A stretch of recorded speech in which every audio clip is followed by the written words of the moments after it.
ഒരു ചെറിയ സംശയം ഞാൻ ഡോക്ടർ അഡ്വക്കേറ്റ് ജയപ്രകാശിനോട് ചോദിക്കട്ടെ.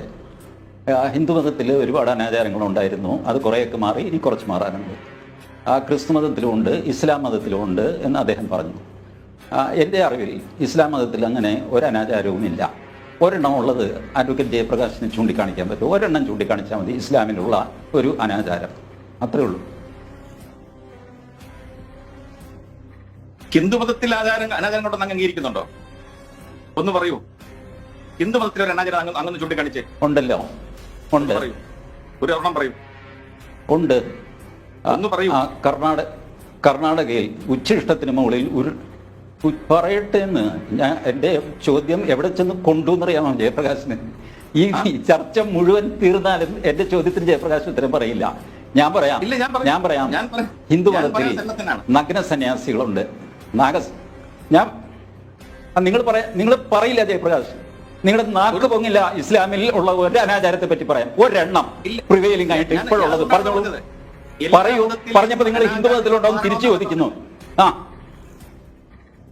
ഒരെണ്ണം ഇസ്ലാമിലെ ഒരെണ്ണം പറയൂ ജയപ്രകാശ്, ഒരെണ്ണം. സംരക്ഷിക്കപ്പെടാന്നല്ല പറഞ്ഞത്, പക്ഷേ വിശ്വാസം സംരക്ഷിക്കപ്പെടേണ്ടതുണ്ട്. രണ്ടും ഒരുപോലെ കൊണ്ടുപോകണം. അതെ, അത് മാറ്റാൻ എന്റെ അറിവിൽ ഇസ്ലാമിൽ യാതൊരു പ്രശ്നവുമില്ല. എന്റെ അറിവിൽ ഇസ്ലാമിൽ യാതൊരു പ്രശ്നവുമില്ല. ഉണ്ടെന്ന് പറഞ്ഞത് ജയപ്രകാശാണ്. പറയൂ ഏതാണെന്ന്. ഒരെണ്ണം പറഞ്ഞാൽ മതി. ഇസ്ലാമിലെ ഒരു അനാചാരം പറഞ്ഞാൽ മതി. അങ്ങ് പറയുന്നത് ഇസ്ലാം മതത്തിൽ ഒരു അനാചാരം ഇല്ലെന്നാണ് അങ്ങ് പറയുന്നത്. അല്ല ശ്രീ ജയപ്രകാശ്, താങ്കൾ പറഞ്ഞു എല്ലാ മതത്തിലും ഹിന്ദു മതത്തിൽ അനാചാരമുണ്ട്, ക്രിസ്ത്യൻ മതത്തിൽ അനാചാരമുണ്ട്, ഇസ്ലാം മതത്തിൽ അനാചാരമുണ്ട് എന്നാണ് പറഞ്ഞത്. അദ്ദേഹം അതെല്ലാം അംഗീകരിക്കുന്നു. അതോടൊപ്പം തന്നെ ശ്രീ ജയപ്രകാശ് ഇസ്ലാം മതത്തിലെ ഒരു അനാചാരം എടുത്തു പറയൂ എന്നാണ് പറഞ്ഞത്. അദ്ദേഹം ഒരു മതത്തിലല്ല ഞാൻ പറഞ്ഞത്, എല്ലാ മതത്തിലും അനാചാരങ്ങളുണ്ട്. ഇസ്ലാം മതത്തിൽ അനാചാരം ഇല്ലെന്നല്ല ഞാൻ പറഞ്ഞു, ഉണ്ടെന്ന്. അപ്പോൾ താങ്കൾ തിരിച്ചു ചോദിച്ചത് ശ്രീ ജയപ്രകാശ്, അപ്പോൾ താങ്കൾ തിരിച്ച് അദ്ദേഹത്തോട് ചോദിച്ചത് ഹിന്ദു മതത്തിലെ അനാചാരങ്ങളെ കുറിച്ച് പറയൂ എന്നാണ്. അദ്ദേഹം പലതും അക്കമിട്ട് പറഞ്ഞു. അതുപോലെ അദ്ദേഹം വെല്ലുവിളിക്കുകയാണ് ശ്രീ ജയപ്രകാശ്. അദ്ദേഹം വെല്ലുവിളിച്ചിട്ടുണ്ട് താങ്കളോട്. താങ്കളുടെ മറുപടി? എന്റെ ഉത്തരവ് ഇതാണ്. ഇസ്ലാം മതത്തിലും അനാചാരങ്ങൾ ധാരാളമുണ്ട്.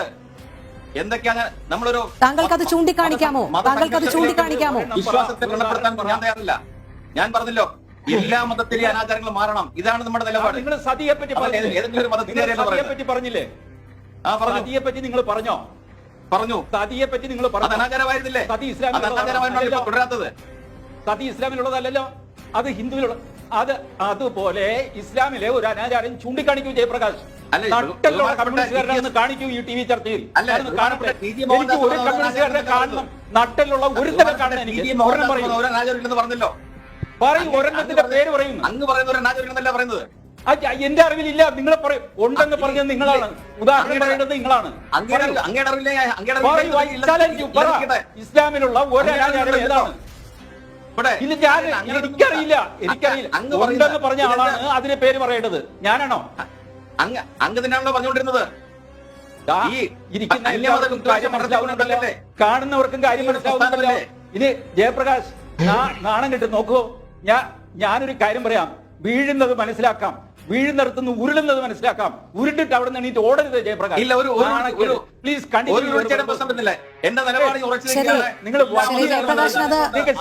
ചോദ്യത്തിന് ഉത്തരം പറയാൻ പറ്റുന്നില്ല. ഒരെണ്ണം പറയൂ, ഒരു ഉദാഹരണം പറയൂ. ഓരോ മതത്തിലും അവശേഷിക്കുന്ന നിലനിൽക്കുന്ന അനാചാരം കുറിച്ച് ഞാൻ പറയുന്നില്ല. നിങ്ങൾക്ക് ഒരു പറയട്ടെ, പക്ഷേ തുടഞ്ഞെറിഞ്ഞ പറയണം, അല്ലെങ്കിൽ നിങ്ങൾ സതി പറയരുതായിരുന്നു. നിങ്ങൾ പുറകിലുള്ള സതി എടുത്ത് പറഞ്ഞല്ലോ, ഒരു നാടകവും ഇല്ലാതെ സതിയുടെ പേര് പറഞ്ഞല്ലോ. അതുപോലെ ഇസ്ലാമിലെ ഒരെണ്ണം പറയൂ. പറഞ്ഞിട്ടുള്ളൂ.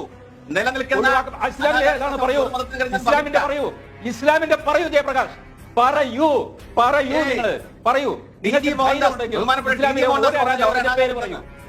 അതർവൈസ് നിങ്ങളുടെ അല്ലല്ല ബഹുമാനപ്പെട്ട ടി ജി മോഹൻദാസ് മനുഷ്യ കബളിപ്പിക്കരുത്.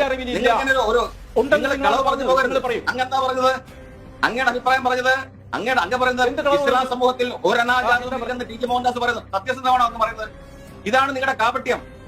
ഒരേ സമയം ഉണ്ടെന്നും ഒരേ സമയം ഇല്ലെന്നും പറയുന്നുണ്ടല്ലോ. ഈ കാപട്യത്തിന് എന്നെ കിട്ടത്തില്ല. ശ്രീ ജയപ്രകാശ്, നമുക്കൊരു വ്യക്തത വരുത്താം. അദ്ദേഹം ചൂണ്ടിക്കാണിച്ചു അദ്ദേഹം ചൂണ്ടിക്കാണിച്ചു ഹിന്ദുമതത്തിലെ ആചാരങ്ങൾ. അദ്ദേഹം ഒരു കാപട്യവും പറഞ്ഞില്ല. അദ്ദേഹം അക്കമിട്ട് 1, 2 എന്ന് തന്നെയാണ് പറഞ്ഞത്. പക്ഷെ താങ്കളോട് അദ്ദേഹം നടത്തിയ വെല്ലുവിളി എന്ന് പറയുന്നത് ഇസ്ലാം മതത്തിലെ ഒരു അനാചാരം പറയൂ എന്നാണ്. പക്ഷേ താങ്കൾക്ക് അതിന് മറുപടിയില്ല. മറുപടിയില്ല എന്ന് തന്നെ പറഞ്ഞോളൂ ശ്രീ ജയപ്രകാശ്. എന്റെ മറുപടി ഞാൻ പറഞ്ഞല്ലോ. ശ്രീ മോഹൻദാസ് എന്താ പറയുന്നത്? ഇസ്ലാം മതത്തിൽ ഒരു അനാചാരവും ഇല്ല എന്ന് അദ്ദേഹം പറഞ്ഞത് സത്യസന്ധമാണോ? അത് കാപട്യമല്ല അദ്ദേഹത്തിന്റെ. ശ്രീ ജയപ്രകാശ് ചോദിച്ച ചോദ്യം എങ്ങനെയാണ് മറു ചോദ്യമായി തിരിച്ചു ചോദിക്കാൻ പറ്റുന്നത്? ഞാൻ നിങ്ങൾ സത്യം പറയൂ, നിങ്ങൾ സത്യം പറയൂ ജയപ്രകാശ്. നിങ്ങൾ കാപട്യമല്ല പറഞ്ഞത്. നിങ്ങൾ സത്യസന്ധരാണല്ലോ. നിങ്ങൾ പറയുന്നത് ഇസ്ലാം വിചാരധാരയല്ലല്ലോ. ഇസ്ലാമിലെ ആചാരമാണ് വിഷയം. കാപട്യം പറയുന്നത് ഈ കാപട്യം ഇവിടെ വേണ്ട. ശരി ശരി ശ്രീ ജയപ്രകാശ്, ഇടവേളയിലേക്ക് പോകേണ്ടതുള്ളത് കൊണ്ടാണ് ശ്രീ ടി ജി ചോദിച്ച ചോദ്യത്തിന് മറുപടി നട്ടല്ലില്ല എന്ന് ഈ ചർച്ചയിൽ തെളിഞ്ഞിരിക്കുന്നു. നട്ടല്ലില്ല എന്ന് എന്റെ നിലപാടിൽ ഉറച്ചു നിൽക്കുകയാണ്. ഓരോ മതത്തിലും ദുരാചാരങ്ങളുണ്ട്, അതെല്ലാം മാറ്റപ്പെടേണ്ടതാണ്. എന്ത് നിലപാടാണ്? സംരക്ഷിക്കപ്പെടുകയും ചെയ്യണം. ഒരു ഉദാഹരണം പറയാൻ തന്റെ ഇടമില്ലാത്ത നിലപാട്.